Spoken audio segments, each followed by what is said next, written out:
ಹಾಗೂ ಭಾರತೀಯ ಜನತಾ ಪಾರ್ಟಿಯ ಎನ್ಡಿಎ ಮೈತ್ರಿಕೂಟದ ಅಭ್ಯರ್ಥಿಗಳಾಗಿ ಈ ರಾಜ್ಯದ ಮಾಜಿ ಮುಖ್ಯಮಂತ್ರಿಗಳು ಕುಮಾರಣ್ಣ ಅವರೇನು ಸ್ಪರ್ಧೆ ಮಾಡಿದ್ದಾರೆ. ಆ ಒಂದು ಹಿನ್ನೆಲೆಯಲ್ಲಿ ಎರಡೂ ಪಕ್ಷದ ಪ್ರಮುಖ ಮುಖಂಡರು ಮತ್ತೆ ಕಾರ್ಯಕರ್ತರ ಒಂದು ಸಭೆ ನಿರಂತರವಾಗಿ ಸಾಗಿದೆ, ಬಹಳ ಯಶಸ್ವಿಯಾಗಿ ಸಾಗಿದೆ ಅಂತಾನೆ ಹೇಳಬೇಕಾಗ್ತದೆ. ಜೊತೆಯಲ್ಲಿ ಇವತ್ತು ಮೊದಲನೇ ದಿನ ನಮ್ಮ ಮಳವಳ್ಳಿ ವಿಧಾನಸಭಾ ಕ್ಷೇತ್ರದಲ್ಲಿ ಒಂದ್ ಕಡೆ ಅಂದಾನಿ ಸಾಹೇಬರು, ಇನ್ನೊಬ್ರು ನಮ್ಮ ಮುನ್ರಾಜಣ್ಣ ಅವರು, ಅವರಿಬ್ಬರ ನೇತೃತ್ವದಲ್ಲಿ ಜೊತೆಗೆ ನಮ್ಮ ಪಕ್ಷದ ಎಲ್ಲ ಪ್ರಮುಖ ಮುಖಂಡರು ಕಾರ್ಯಕರ್ತರ ಜೊತೆಗೂಡಿ ಇವತ್ತು ಹಲವಾರು ಪಾಯಿಂಟ್ಗಳಲ್ಲಿ ಹೋಗಿ ಜನಗಳನ್ನ ಉದ್ದೇಶಿಸಿ ಮಾತನಾಡ್ತಕ್ಕಂಥ ಒಂದು ವೇದಿಕೆ ಸೃಷ್ಟಿಯಾಗಿದೆ. ನಾಳೆ ಮೋದಿ ಅವರು ಕೂಡ ಬರ್ತಾ ಇದ್ದಾರೆ ಸರ್, 4 ಜಿಲ್ಲೆಗಳನ್ನ ಉದ್ದೇಶಿಸಿ ಮಾತಾಡ್ತಾ ಇದ್ದಾರೆ ಸರ್. ಹೌದು, ಮೈಸೂರಲ್ಲಿ ದೇವೇಗೌಡರ ಕಾರ್ಯಕ್ರಮಕ್ಕೆ ಹೋಗ್ತಾ ಇದ್ದಾರೆ.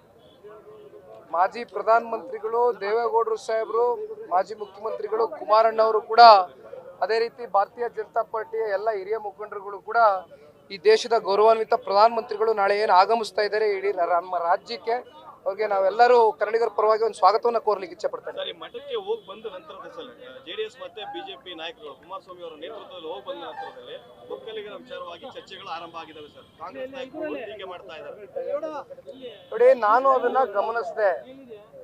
ಪರಮ ಪೂಜ್ಯ ನಿರ್ಮಲಾನಂದ ಶ್ರೀಗಳನ್ನ ನಾವು ರಾಜಕಾರಣದ ವಿಷಯಗಳಿಗೆ ಎಳಿತಕ್ಕಂಥದ್ದು ಇದು ಸೂಕ್ತ ಅಲ್ಲ. ಇದು ಎಂದೂ ಕೂಡ ನಮ್ಮ ಪಕ್ಷ ಆಗಲಿ ನಮ್ಮ ನಾಯಕರಾಗಲಿ ಮಾಡಿಲ್ಲ. ಇದು ಒಂದು ರೀತಿ ಕಾಂಗ್ರೆಸ್ನವ್ರಿಗೆ ಬಹುಶಃ ನಮ್ಮ ರಾಜ್ಯದಲ್ಲಿ ಇರ್ತಕ್ಕಂಥ 28 ಲೋಕಸಭಾ ಕ್ಷೇತ್ರದಲ್ಲೂ ಕೂಡ ಎನ್ಡಿಎ ಮೈತ್ರಿಕೂಟದ ಅಭ್ಯರ್ಥಿಗಳು ಗೆಲ್ತಾರೆ ಅಂತಕ್ಕಂಥ ಒಂದು ಹತಾಶೆ ಮನೋಭಾವದಿಂದ ಇವತ್ತು ಈ ರೀತಿ ಮಾತನಾಡ್ತಾ ಇದ್ದಾರೆ.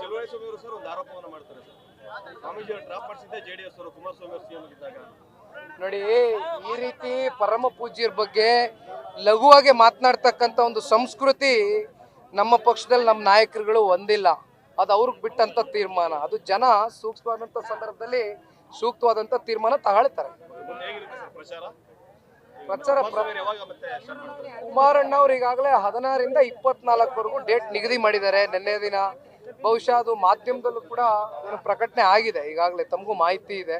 ಹಾಗಾಗಿ ಈಗ ಅವ್ರ ಪರವಾಗಿ ಈಗ ನಾನೊಬ್ಬ ಯುವ ಕಾರ್ಯಕರ್ತನಾಗಿ ಇವತ್ತು ಇಡೀ ಕ್ಷೇತ್ರವನ್ನ, ಇಡೀ ಜಿಲ್ಲೆಯನ್ನ ಸಂಚರಿಸಬೇಕಾಗ್ತಿರ್ತಕ್ಕಂಥ ಒಂದು ಜವಾಬ್ದಾರಿ ಇದೆ, ಮುಂದುವರಿಸ್ತಾ ಇದ್ದಾರೆ. ಚೆನ್ನಾಗಿದಾರಣ್ಣ, ಏನ್ ತೊಂದರೆ ಇಲ್ಲ, ಭಗವಂತನ ಆಶೀರ್ವಾದ, ಎಲ್ಲ ಜನಗಳ ಆಶೀರ್ವಾದ. ಚೆನ್ನಾಗಿದ್ದಾರೆ, ಓಡಾಡ್ತಾ ಇದ್ದಾರೆ. 52 ಕ್ಷೇತ್ರ ಅವರು ಕೂಡ ಇನ್ನೊಂದು 14 ದಿನದಲ್ಲಿ ಪ್ಲಾನ್ ಮಾಡ್ಕೊಂಡಿದ್ದಾರೆ. 52 ತಾಲೂಕುಗಳಿಗೂ ವಿಸಿಟ್ ಮಾಡ್ತಾರೆ.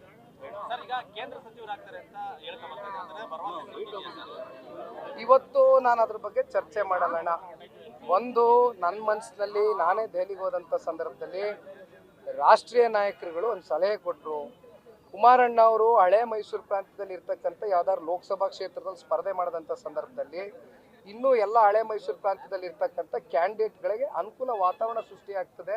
ಆಮೇಲೆ ನಿಮ್ಮಂಥ ರಾಜ್ಯ ನಾಯಕರುಗಳು ಇವತ್ತು ಕೇಂದ್ರಕ್ಕೂ ಕೂಡ ಅವಶ್ಯಕತೆ ಇದೆ ಅಂತಕ್ಕಂಥ ಅವ್ರ ಭಾವನೆ ವ್ಯಕ್ತಪಡಿಸಿದ್ದಾರೆ. ಹಾಗಾಗಿ ಅದು ಮುಂದಿನ ದಿನಗಳಲ್ಲಿ ಅವ್ರ ನಾಯಕತ್ವವನ್ನು ಈ ರಾಜ್ಯವನ್ನು ಕಟ್ತಕ್ಕಂಥದ್ದಕ್ಕೆ ರಾಷ್ಟ್ರೀಯ ನಾಯಕರುಗಳು ಬಳಸ್ಕೊಳ್ತಾರೆ ಅಂತಕ್ಕಂಥದ್ದು ನಾನು ನಂಬ್ಕೊಂಡಿದ್ದೀನಿ. ಆಯ್ತಣ್ಣ, ಅವರು ಪಾಪ ಹಿರಿಯರಿದ್ದಾರೆ, ಅವ್ರಿಗೆ ನಾನು ಉತ್ತರ ಕೊಡುವಷ್ಟು ನಮಗೂ ಬೇಡ, ಇವತ್ತು ಚರ್ಚೆ ಮಾಡೋದು ಬೇಡ. ಅವ್ರ ಹಿರಿತನಕ್ಕೆ ನಾವು ಗೌರವ ಕೊಡ್ತೀವಿ.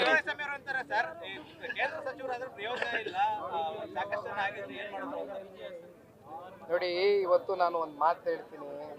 ಇವತ್ತು ಕುಮಾರಣ್ಣ ಅವರ ಸಾಧನೆ ಏನಿದೆಯಲ್ಲ ಮಂಡ್ಯ ಜಿಲ್ಲೆಯಲ್ಲಿ, ಪ್ರತಿ ಬೀದಿಯಲ್ಲಿ ಜನಗಳು ಮಾತಾಡ್ತಾರೆ. ದಯಮಾಡಿ ಅವರು ಮೊದಲು ಇವತ್ತೇನು 5 ವರ್ಷಗಳ ಕಾಲ ಜನ 135 ಸ್ಥಾನ ಕೊಟ್ಟಿದಾರಲ್ಲ, ಗೆಲ್ಸಿದಾರಲ್ಲ, ಫಸ್ಟ್ ಅವ್ರ ಕೆಲಸ ಅವ್ರು ಮುಂದುವರಿಸಿ. Thank you.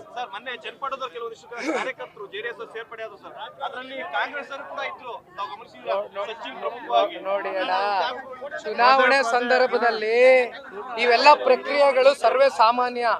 ಅವ್ರು ಅಲ್ಲಿ ಹೋಯ್ತಾರೆ, ಇಲ್ಲ ಒಂದಷ್ಟು ಜನ ಬರ್ತಾರೆ. ಅಲ್ಲ, ಅವ್ರ ಕಾರ್ಯಕರ್ತರಿಗೆ ಸಾಲ ಕಾಂಗ್ರೆಸ್ನವ್ರಿಗೆ ನೋಡಿ, ಮಾಧ್ಯಮದವ್ರು ನೀವೇ ಹೇಳ್ತೀವಿ. ಅಲ್ಲ, ಈಗ ನೀವೇ ಉತ್ತರ ಕೊಟ್ಮೇಲೆ ನಿಮ್ ಪ್ರಶ್ನೆಗೆ ನಿಮಗೆ ಉತ್ತರ ಇದೆ. ಅಂದ್ರೆ ಬಹುಶಃ ಈಗ ಏನಾಗಿದೆ, ಅವರು ಒಂದಷ್ಟು ಜನತಾದಳ ಪಕ್ಷ, ಬಿಜೆಪಿ ಪಕ್ಷದ ನಮ್ಮ ಮುಖಂಡರುಗಳಿಗೆ ಪಾಪ ಆಹ್ವಾನ ನೀಡ್ತಾ ಇದ್ದಾರೆ. ಇವರೆಲ್ಲ ನಿಷ್ಠಾವಂತರು, ಇವರೆಲ್ಲ ಪಾರ್ಟಿ ಕಟ್ಟಿರ್ತಕ್ಕಂಥವ್ರು. ಹಾಗಾಗಿ ಬಹುಶಃ ಅವ್ರಿಗೆ ಇವತ್ತು ಏನೋ ಆಚೆ ಸಂದೇಶ ಕೊಡ್ಬೇಕಲ್ಲ, ಅದಕ್ಕೆ ಕಾಂಗ್ರೆಸ್ನವ್ರನ್ನೇ ಕರೆದು ಕಾಂಗ್ರೆಸ್ ಅವ್ರಿಗೆ ಸಾಲ ಆಗ್ತವ್ರು. ನೋಡ್ರಿ, ಒಳ್ಳೇದಲ್ಲ ಅವ್ರು. ನ್ಯೂಸ್ ಫಸ್ಟ್, ನಿರ್ಭೀತಿಯಿಂದ ನಿಮ್ಮ ಪರವಾಗಿ.